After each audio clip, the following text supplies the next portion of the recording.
Welcome to Intelligent Investor Insights with Joshua Barone, your host and guide through the noise of today's markets. Here, we interpret the data behind the headlines, break down what's driving the economy and interest rates, and help serious investors make decisions rooted in clarity, not emotion. If you're looking for disciplined, research-driven insight to strengthen your portfolio, you're in the right place. Welcome to the show. On July 17th, 2025, the Clarity Act rolled through the House 294 to 134. That is not a squeaker. That's a real vote, with all 216 voting Republicans and 78 Democrats behind it. Then it got to the Senate and hit a wall. Not because everybody suddenly discovered religion on crypto, but because the money pipe got real. Amazing how often principle shows up wearing a name tag from a trade association. Here's the clean version. The bill isn't really stalled over whether Bitcoin exists. We settled that a while ago. It's stalled over whether stablecoin platforms get to pass yield-like rewards through to customers. Banks look at that and see deposits walking out the door. Crypto firms look at it and say, hold on, if treasury bills are yielding something, why should only the old plumbing keep the spread? And that is the real tension here. This is less crypto versus anti-crypto than a fight over who controls the next giant pool of dollar liquidity. Stablecoins are already a few $100 billion market, about $317 billion by the numbers in this debate. And Standard Chartered's estimate says yield-bearing stablecoins could redirect as much as $500 billion in deposits from traditional banks by 2028.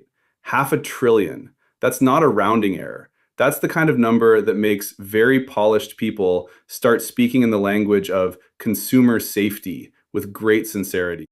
Now, to be fair, banks aren't crazy to worry about funding.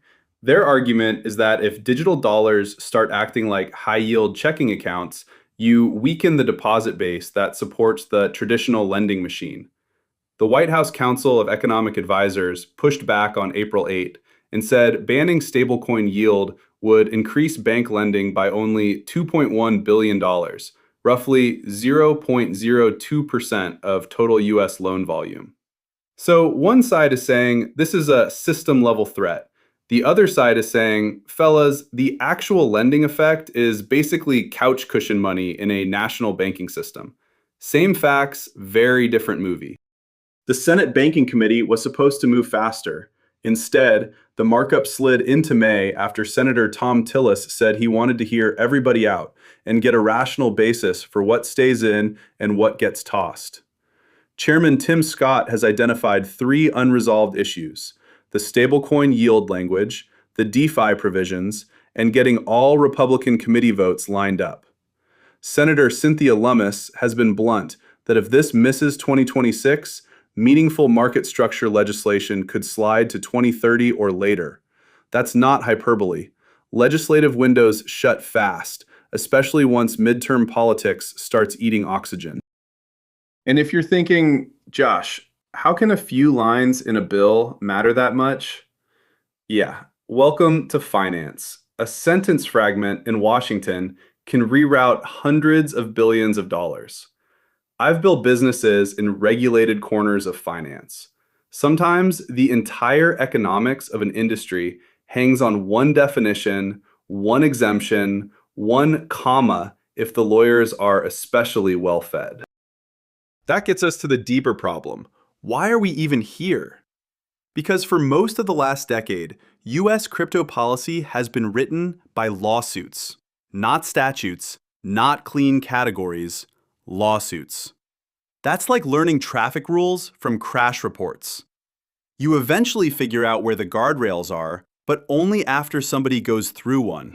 The old legal engine under all this is SEC v. W.J. Howey Co., a 1946 Supreme Court case.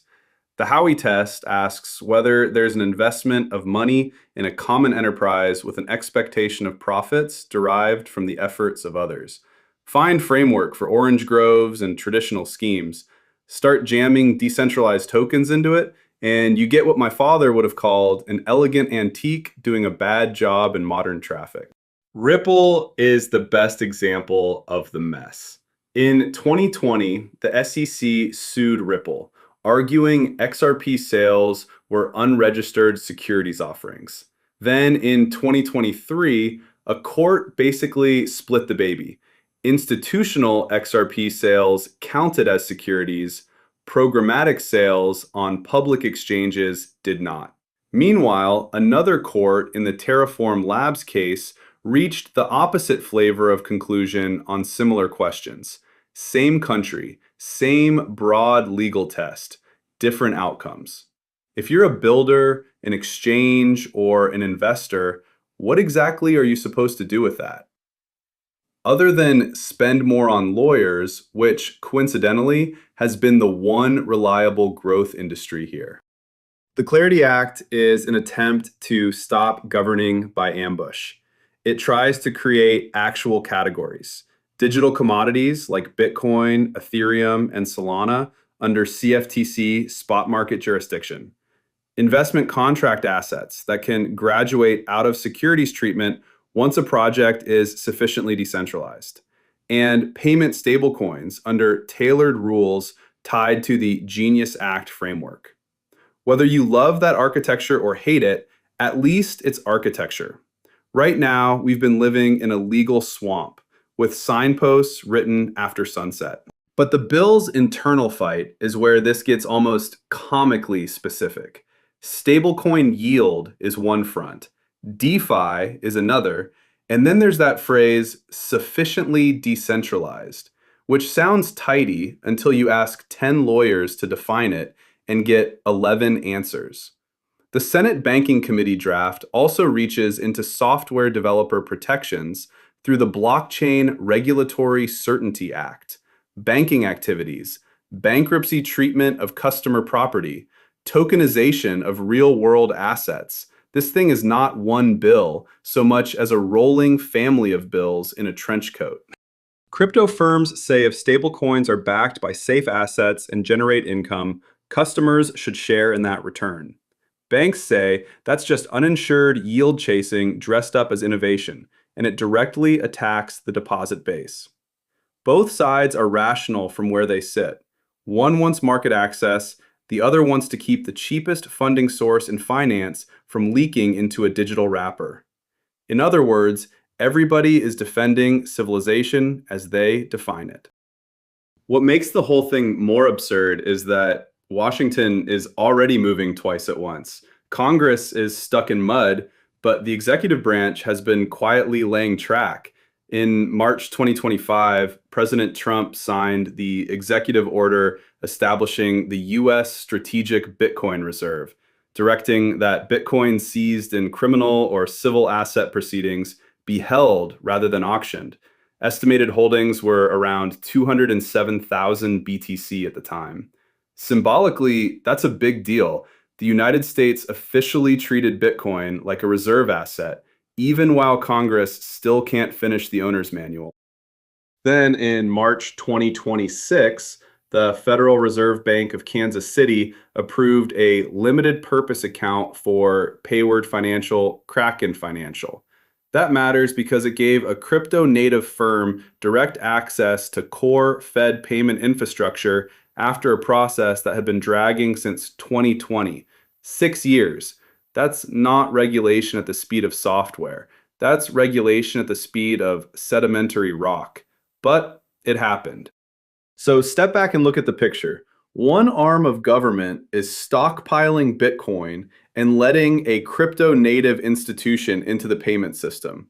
Another arm still has rules like SAB 121 hanging around, making traditional bank crypto custody unattractive by forcing those custodied assets onto bank balance sheets as liabilities. The right hand is opening the door, the left hand is checking whether it should have locked it. Functionally, that patchwork can work for a while. Legally, it's fragile. Change the administration, change the agency posture, and the whole thing can whipsaw. Meanwhile, the rest of the world is not sitting in the waiting room. The European Union's MiCA framework became fully applicable in early 2025, and more than 90 firms have already been authorized as crypto asset service providers. By July 1, 2026, Operating in the EU without a MiCA license is just unlawful. That's what clarity looks like. You may not like every provision, and some of the stablecoin rules are restrictive, but firms can at least read the map. Singapore took a different path through its Payment Services Act. License the activity, enforce compliance, leave room for legitimate businesses to operate. It's practical. El Salvador went much further, making Bitcoin legal tender in 2021 and still maintaining its Bitcoin strategy even after adjustments tied to its IMF agreement. Brazil's Congress reintroduced an amendment in February 2026 for a strategic sovereign Bitcoin reserve, RESBIT, with a target of at least 1 million BTC over 5 years, plus proposals around tax treatment and payments. That is not a casual experiment. And then there's Venezuela, where reports have circulated that it may have accumulated somewhere around 600,000 to 660,000 BTC through oil swaps, gold conversions, and seizures from mining operations. I need to be careful here. That claim is unverified, and analysts have said there's no definitive on-chain proof. So don't take that reserve size to the bank. But the underlying point stands. Nations under pressure are at least contemplating Bitcoin as a sanctions-resistant reserve asset. Sovereign interest is real, even if some of the louder numbers are still foggy.